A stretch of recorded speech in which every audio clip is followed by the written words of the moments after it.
Hey there, Marcus here. In this quick video, I'm going to show you how you can reset your Grundig washing machine. So there are two ways how you can do it. The first way, I just found it in the manual here.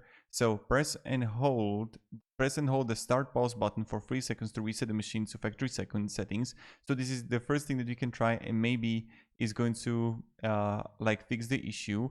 Another thing that you can try to do, maybe it's going to fix it. What you want to do, you want to unplug it or like completely turn it off, unplug it, and if you can unplug it, just turn it off in a circuit breaker. And then what you want to do is just you want to wait for like 15 minutes, and then you want to turn it on, turn on the circuit breaker, and then you're gonna see if it's going to actually work for you or no.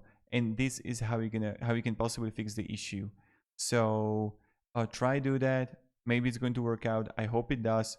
And that's how you can fix the possible issue.